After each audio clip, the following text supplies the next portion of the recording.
وقوله تعالى ما اتخذ الله من ولد وما كان معه من إله إذا لذهب كل إله بما خلق ولعلى بعضهم على بعض سبحان الله عما يصفون عالم الغيب والشهادة فتعالى عما يشركون.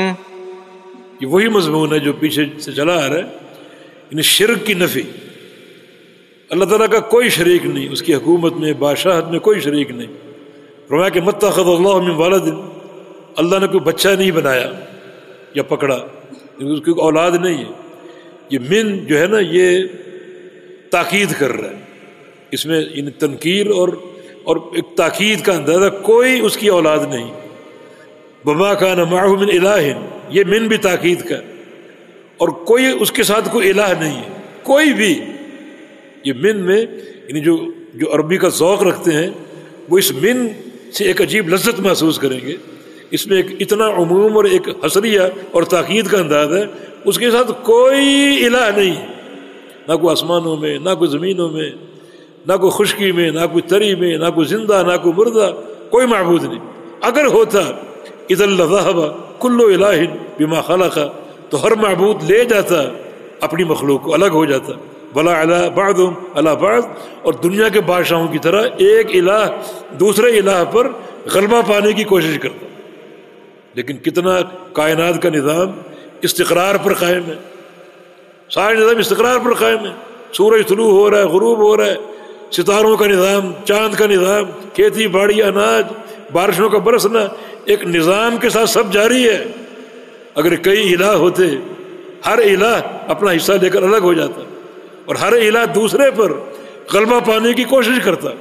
لیکن ایسی کوئی بات نہیں، کیونکہ اللہ تعالیٰ کو کوئی شریک نہیں. سبحان اللہ عما یصفون. جو لوگ یہ بیان کرتے ہیں اپنے معبودوں کے حوالے سے، اللہ ان سے پاک ہے، ہر قسم کے شریک سے اور شرک سے پاک ہے. اللہ رب العزت عالم الغیب والشہادہ، جو جاننے والا ہے ہر غیب اور حاضر کو. فتعالی عما یشرکون، اللہ تعالیٰ بلند ہے ان کے شرک سے، جو شرک یہ کرتے. تو ان آیات میں شرک ہی کی نفی اور شرک ہی کی تردید ہے. جی. وقوله تعالى فلا تضربوا لله الأمثال إن الله يعلم وأنتم لا تعلمون. وقوله قل إنما حرم ربي الفواحش ما ظهر منها وما بطن والإثم والبغي بغير الحق وأن تشركوا بالله ما لم ينزل به سلطانا وأن تقولوا على الله ما لا تعلمون. جزاک اللہ خیر. وقولہ تعالی، یہاں بھی اسی یعنی مضمون شراکت کی نفی اور شریک کی نفی.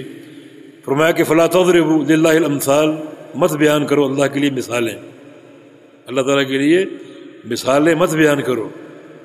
کیوں نہ بیان کرو؟ وہی بات کہ لیس کمثلہ شیء، اس کا مثل ہے ہی نہیں. مثال تب بیان ہو جو کوئی مثل ہو، تو اس کا تو مثل ہے ہی نہیں، اور کوئی شے اس کا مثل نہیں ہے. تو اس کی مثالیں مت بیان کرو. نہ کوئی شریک ہے، نہ کوئی سہیم ہے، نہ کوئی مثیل ہے، نہ کوئی مشابہ ہے. ان اللہ یعلم وانتم لا تعلمون، اللہ جانتا ہے اور تم نہیں جانتے. وقولہ قل انما حرم ربی الفواحش، کہہ دو میرے رب نے حرام کیا ہے گناہوں کو، ما ظہر منہا و بطن، ظاہری اور باطنی، کھلے گناہ اور چھپے گناہ اللہ نے سب کو حرام کیا. کھلے گناہ بھی نقصان دہ ہیں اور چھپ کر کرنا بھی جو ہے وہ نقصان دہ ہیں. تو ہر گناہ سے گریز کرو، ہر گناہ سے گریز کرو. نبی علیہ السلام کی حدیث ہے کل امتی معافن الا المجاہرین، میری پوری امت بخشش کی مستحق ہے سوائے ان لوگوں کے جو کھلے عام گناہ کرتے ہیں. ان کو خوف نہیں نہ اللہ کا نہ لوگوں کی حیا ہے، کھلے عام گناہ کرتے ہیں.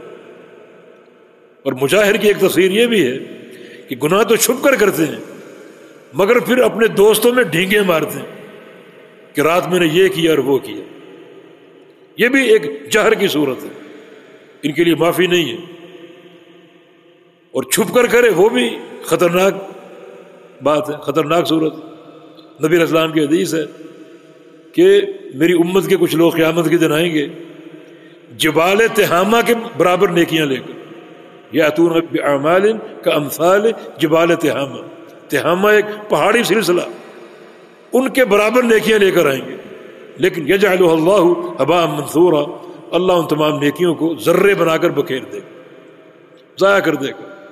جو نیکیاں پہاڑوں جیسی تھیں ذرے بنا کر بکھر جائیں گے۔ صحابہ نے پوچھا یہ کون لوگ ہیں بتائیے تاکہ ہم بچ سکیں۔